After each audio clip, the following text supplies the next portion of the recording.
the Agrarian Revolution, some serious changes take place, and them changes they contributed to farming practices today. So make we talk about it now.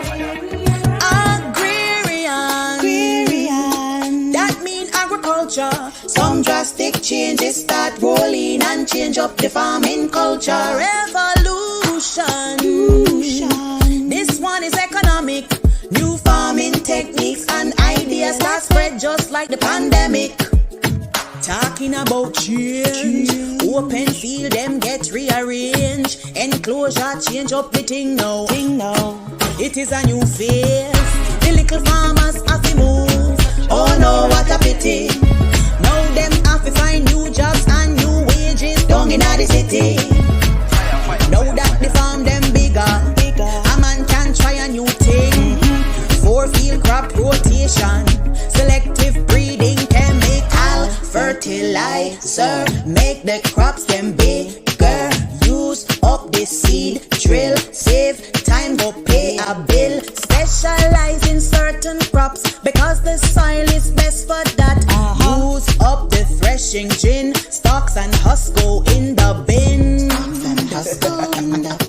Stalks and husk go in the bin. Stalks and husk go in the bin. Agrarian, that mean agriculture. Some drastic changes start rolling and change up the farming culture. Revolution, this one is economic. New farming techniques and ideas that spread just like a pandemic. Now we have to take the time to big up some key contributors to the Agrarian Revolution. Like we do it now? Yeah. Man like Charles Townsend, man like Joseph Boyce, Robert Bakewell, Andrew Meikle, the man named Liebig, King George III, man like Jethro Tull, and man like Arthur Young. Fodder crop, seed drill,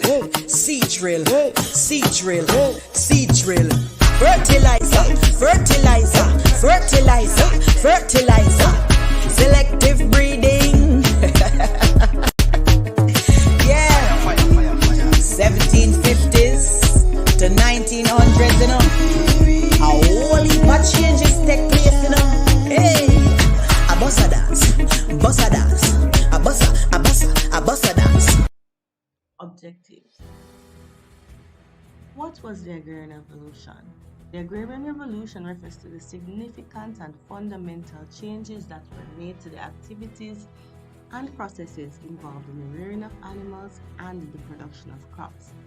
It also includes drastic changes in the marketing of these goods. What were the causes of this Agrarian Revolution? Let us start with the enclosure movement. The enclosure movement saw large landowners buying up or just taking smaller landholdings, broke up large unfenced common areas into small fenced-in plots. Once the land was enclosed, the owners would farm any way he liked, introduced new farming techniques, drastically increased production. Many peasants were left without land. They headed to the cities to look for work. Improved farming. New agricultural revolution allowed settlers to improve their crop turnout, use fertilizer from livestock, mixture of different types of soil to make rich soil, rotated crops refresh the soil, the seed drill distributed soil evenly along the soil. New breed of animals. During the agricultural revolution, improvements in agriculture were also accompanied with improvements in the breeding of farm animals. New breed of cattle and sheep replaced those that had begun since medieval times. These new breeds introduced more meat, or in the case of sheep, wool. They were also hardier and more resistant to diseases. The agricultural revolution basically paved the way for our industrial revolution. The British used some new Dutch methods and developed them further. New ideas about fertilizer, new methods of crop rotation, including plants that restore soil. Jethro Tull was the one that developed the seed drill. There is also the impact of the revolution on farming communities and settlement patterns. Commercial farms are involved in the rearing of animals and the production of crops for manufacturing and for export.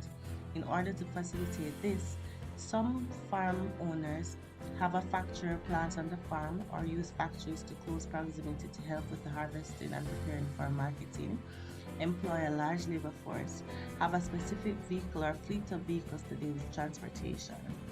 We find, therefore, that a community develops around the farm and factory.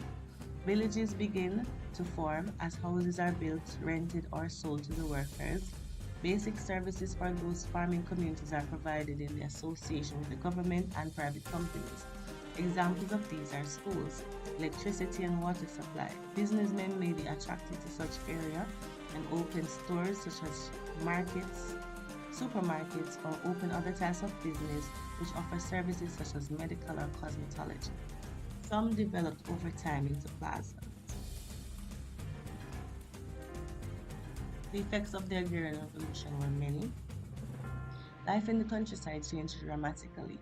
During the Agricultural Revolution, without access to common land, those who had very small farms or had no land at all faced financial difficulties. Yield improvement meant that fewer laborers were needed. Many people in the countryside found themselves out of work and left to find work in industrial towns. Rich landowners increased production through innovation. Let us look at the effects under positive and negative. Effects of the revolution were also far-reaching and numerous. There were, of course, certain immediate effects, and there were effects that went well into the next century. We would not be able to list them all, but here are a few. Positive effects. Fertilizers helped the greater yield and quality of crops. Manufacturers now have the option of storing them in cans for sales. As a result, starvation and food shortages can and have been prevented in many countries. People who migrate and adopt new country in a different region tend to long for different foodstuff from home. For example, some Jamaicans who migrate to the United States tend to long for ackee. The easily perishable product is now available in several stores in America, courtesy of canning. It is important to note that in this form of product is available when the particular fruit is not in season.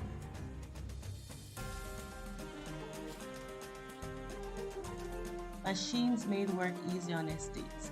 It also resulted in a decrease in the cost of some produce since it was cheaper to produce in large amounts using the production method. There was an increase in number of farming magazines. Scientists would record their findings in these magazines. It provided the basis for further research, information, and development of new ideas and invention. The farmers had access to valuable information to prove their output and profits. Negative effects. The price of land as the demand for it increased. Many peasants and small farmers were forced to sell their plots of land to large estate owners. Many lost their independence as a result. They were forced to work either for their new owner, which was a blow to their pride, or migrate to the town to seek work in the factories. Little farming communities virtually disappeared, giving way to large estates which did not have the same family type closeness of the farming villages.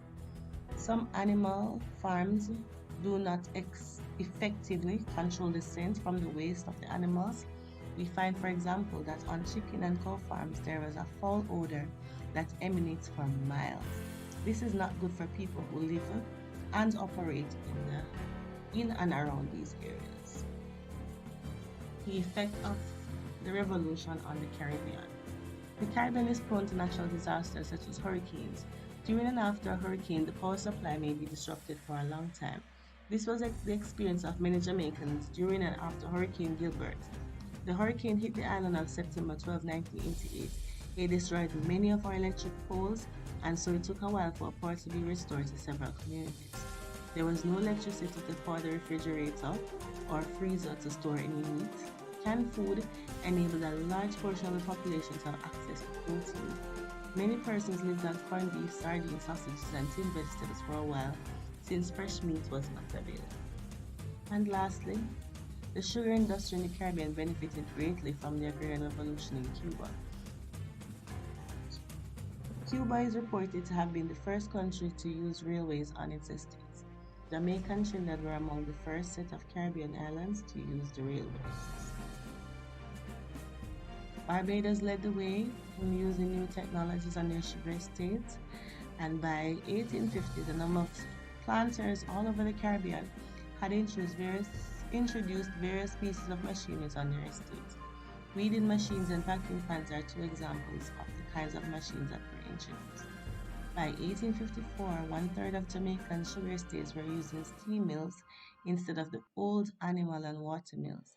The West Indian planters were beginning to recognize that they needed to become modernized if they hoped to compete in the world favorably.